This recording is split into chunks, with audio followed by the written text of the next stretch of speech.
Здравствуйте. Спасибо, что нашли время на интервью. Как у вас дела? Hello. Thank you that you found time for the interview. How are you? I'm fine, thank you. Это отлично. Что ж, тогда перейдем к вопросам. That's cool. Can we start the interview? Sure. Вы говорили, что разоблачаете опасную государственную пропаганду, служащую для получения согласия на преступную политику правительства. Можете рассказать о своей работе подробнее? You said that you are exposing dangerous state propaganda that serves to obtain consent to the criminal policy of the government. Can you tell us more about this work?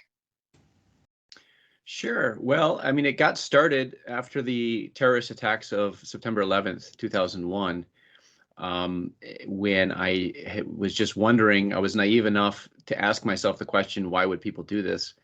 And I was unsatisfied with the answer from the George W. Bush administration that it was because they hate our freedoms. And so that kind of got me started down this journey of just researching and investigating things for myself to try to understand U.S. foreign policy. And that kind of led me down this path of doing journalism, especially around the time at the end of 2002, beginning of 2003, the U.S. government was lying to start a war for regime change in Iraq. And I was speaking out against that, doing what I could to try to make an effort to stop that war from happening. And just being frustrated with the fact that so many people didn't really care about the truth. They didn't really want to hear what I had to say. They didn't really care what the facts were. They had a religious cult-like belief and faith in the government, believing whatever the government told them, believing that the government would never lie to them to start a war.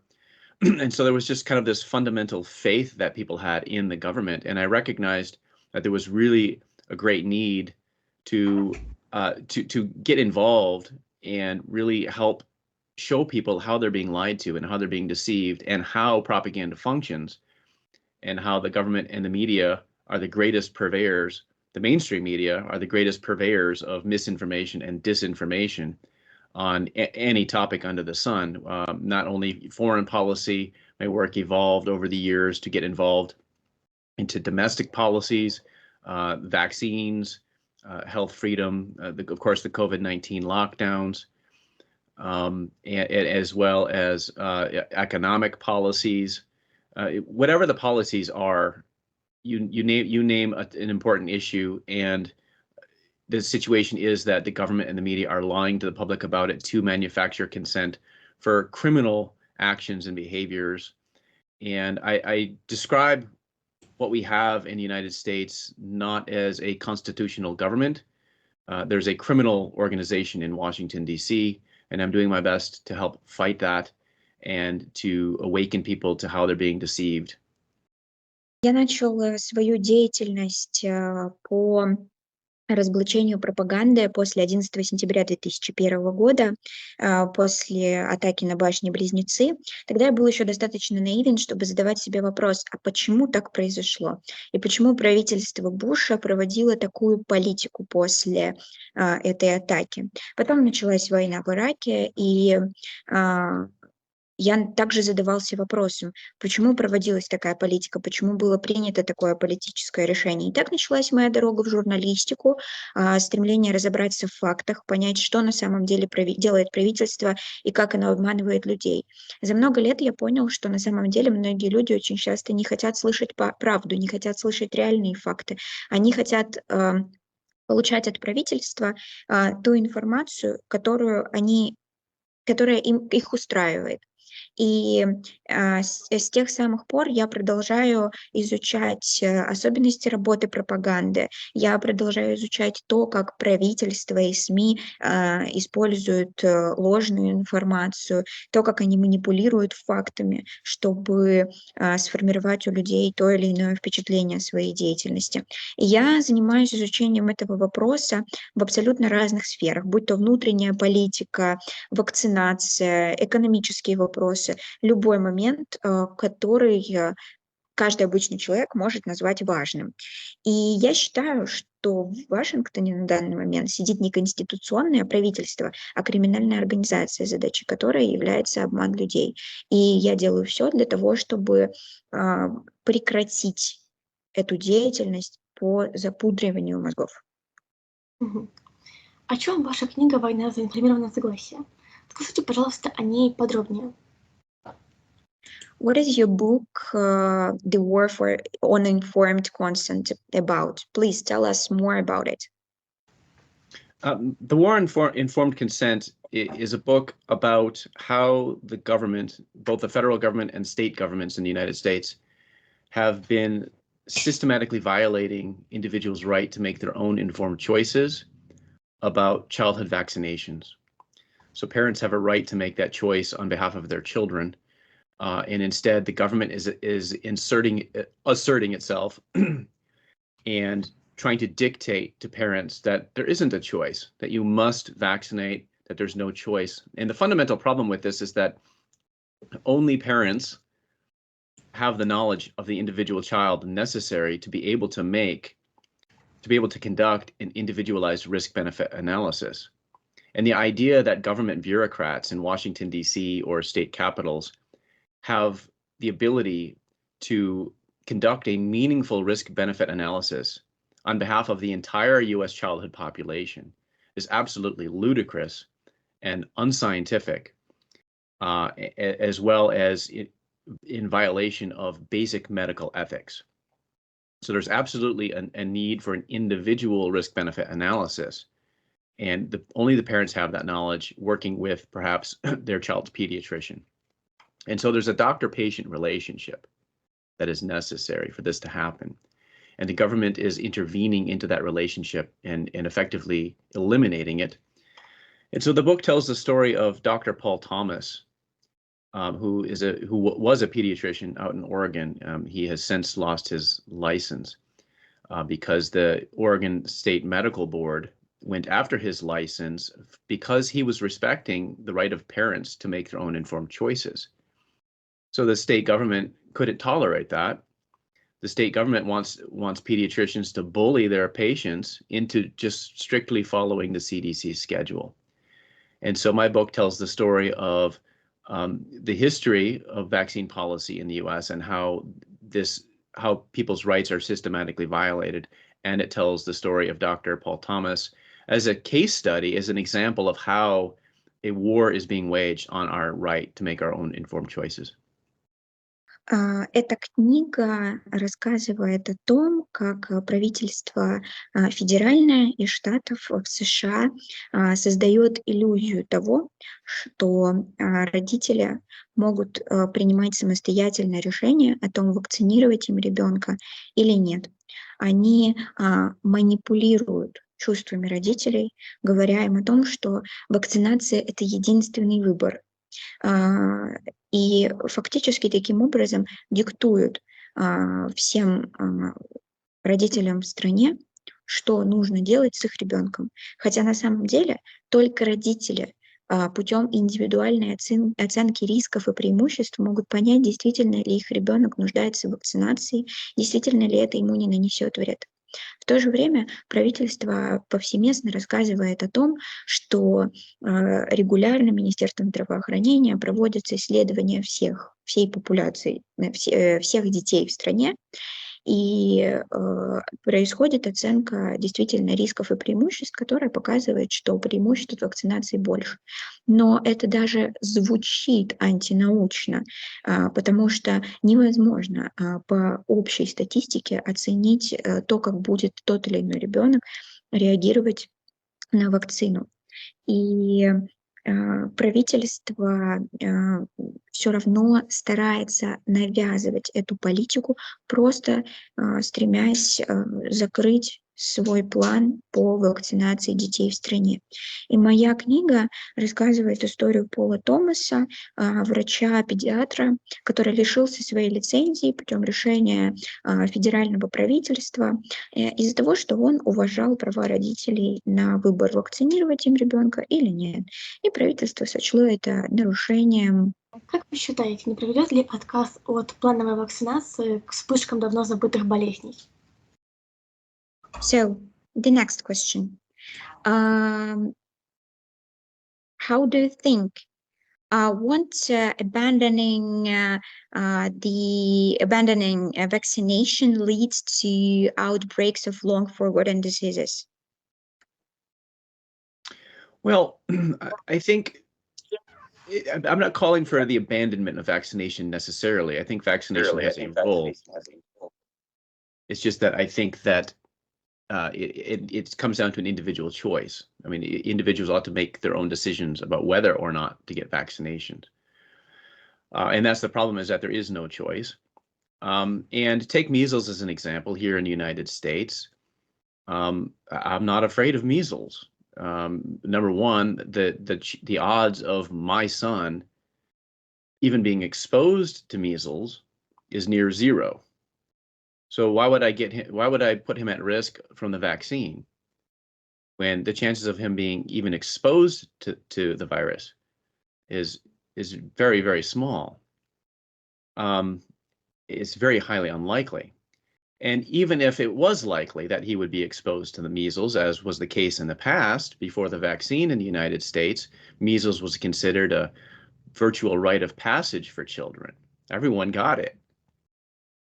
And the mortality rate from measles in the United States had already plummeted and fallen before the vaccine was introduced. And so even if my son was to be exposed to the virus, I'm not worried about it, because he's got a functioning immune system. He's healthy. And so I'm very confident that measles for him would be a benign illness that he would recover from without any complications. And so one of the problems is how the science has been distorted and corrupted by the influence of government and government funding and industry funding.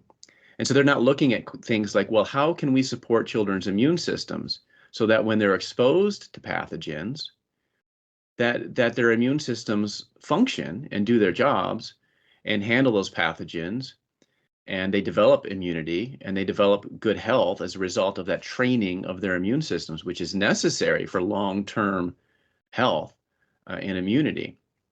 And so they're not looking at questions like, well, why do a small percentage of children have complications from measles? Why do a small percentage of children become really sick from it when most children do fine?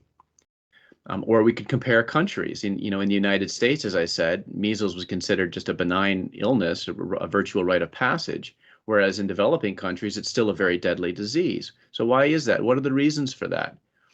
And so scientists tend to just focus on vaccination as the solution, as a one-size-fits-all solution, and they're not looking at other approaches to disease prevention, and that's one of the problems.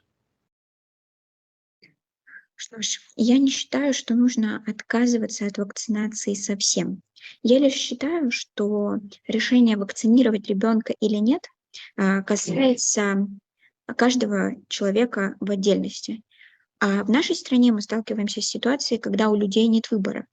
Кроме того, я считаю, что необходимо заниматься поиском путей защиты иммунитета детей.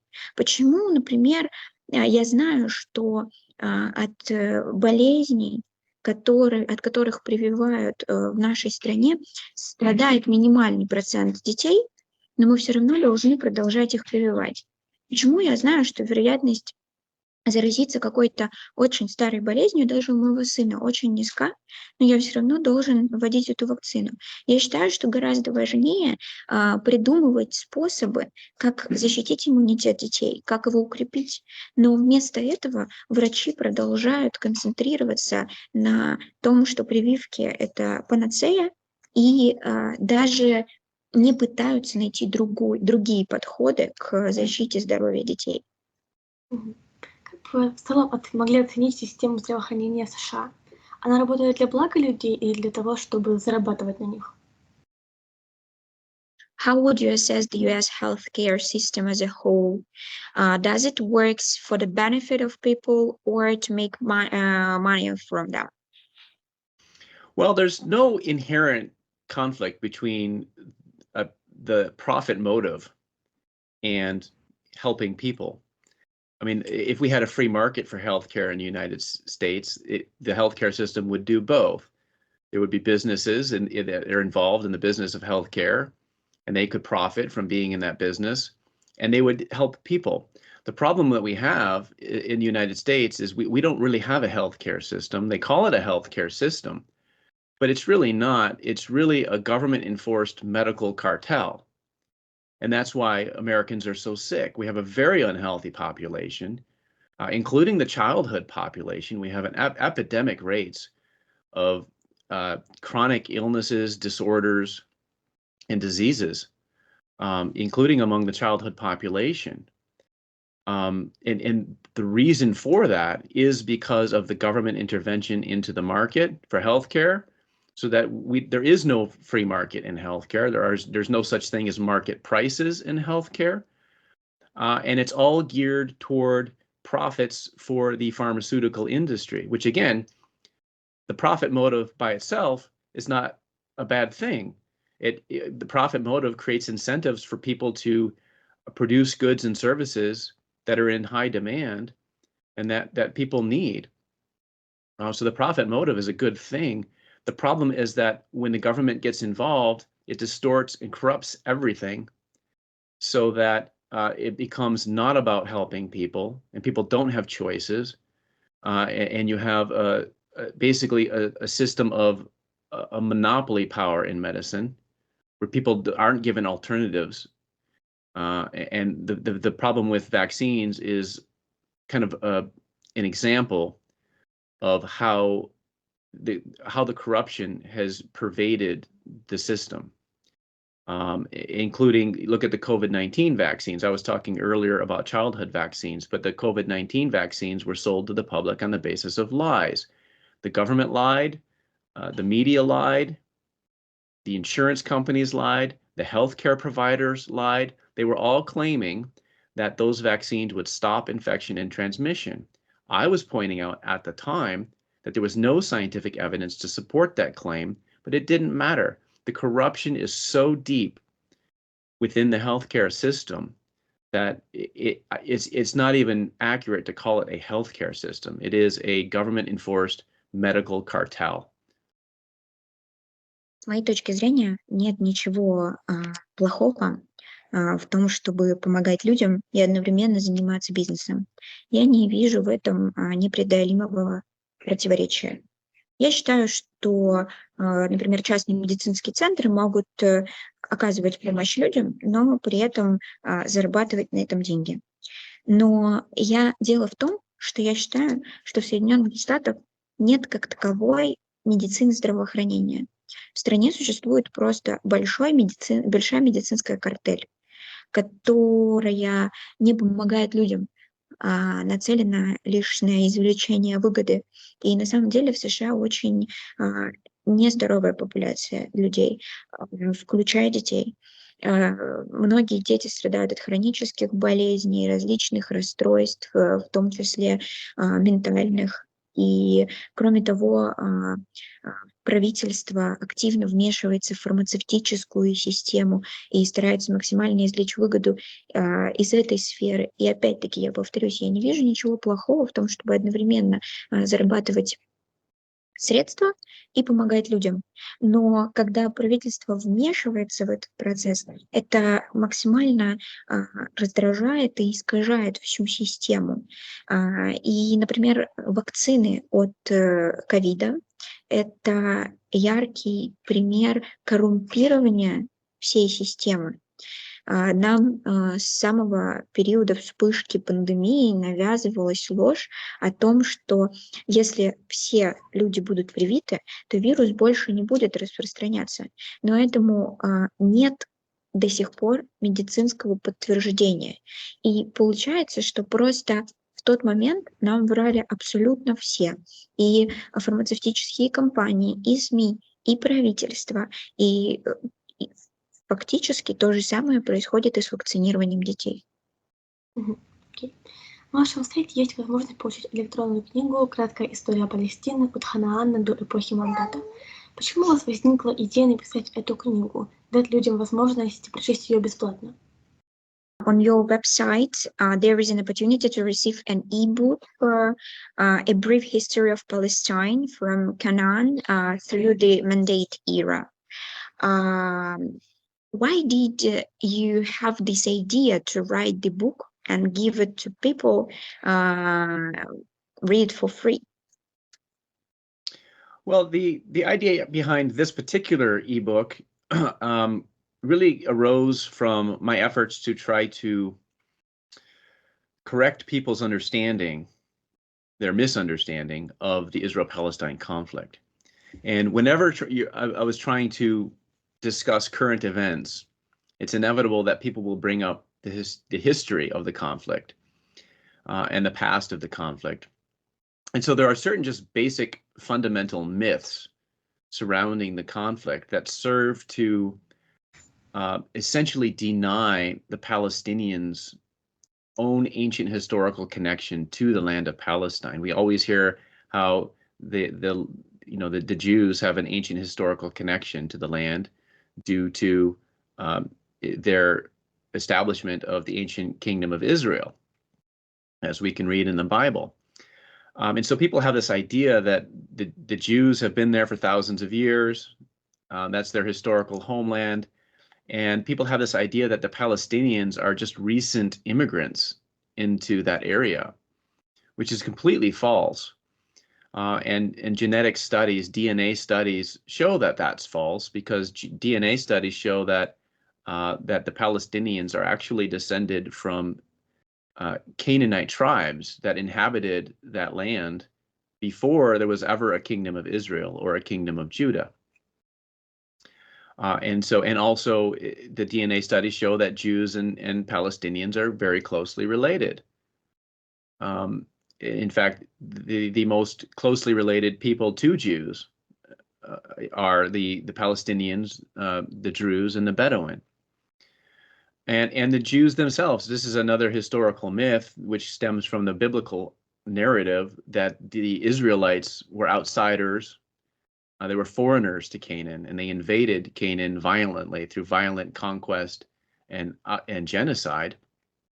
And neither the archaeological nor DNA evidence supports that narrative.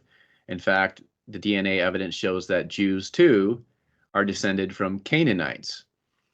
And so Jews and Palestinians are actually very closely related to each other. And they share an ancient historical connection to the land. And so I wrote the ebook to really just dispel a lot of myths surrounding the ancient history of the conflict, as well as kind of the more recent history up through the Mandate era following World War I, in which the British government essentially facilitated the Zionist project to reconstitute Arab Palestine into a demographically Jewish state. And so I just wanted to set the record straight historically from ancient times up through up until the creation of Israel, and also explaining how Israel was created by ethnically cleansing most of the Arabs from their homes in Palestine. Идея написать конкретно эту книгу и дать людям возможность прочитать ее бесплатно у меня появилась для того, чтобы помочь людям начать понимать конфликт между Израилем и Палестиной, показать им историю этого конфликта, его происхождение и ситуацию сейчас. Моей основной целью было разрушить мифы, основанные отчасти на библейских текстах и переработанные так, чтобы заставить людей отрицать палестинцев и порвать всякую связь с их землями. В Библии пишется о еврейском королевстве, и эта идея продвигается так, будто бы евреи являются единственными исконными жителями тех территорий, на которых сейчас находятся израильские и палестинские земли, и палестинцы не имеют к этому никакого отношения. Но на самом деле есть очень детальные исследования ДНК людей, проживавших много лет назад на этих территориях, и они показывают, что связь тех народов с современными палестинцами, она очень близка генетически. Более того, генетическая связь евреев и палестинцев тоже очень значительная. Фактически это родственные народы. И то, что сейчас делается, это фактически используются библейские писания, чтобы переработать их в миф и на его основе впустить на землю палестинцев каких-то иностранцев, которые пришли на Ближний Восток только для того, чтобы терроризировать местных жителей и заниматься геноцидом. Но исторически евреи и палестинцы близки. И эта земля действительно принадлежит палестинскому народу в том числе. И моей задачей является разрушить эти мифы. Моей задачей является показать хронологию истории с древних времен до современного периода. И также довольно подробно я стараюсь рассказывать в этой книге о событиях, которые произошли по итогам Первой мировой войны, когда Великобритания фактически стала фасилитатором зионистского проекта, после которого и появился Израиль на современных территориях. Какова, на ваш взгляд, роль США в израильско-палестинском конфликте? What, in your opinion, is the role of the United States in the Israeli-Palestinian conflict?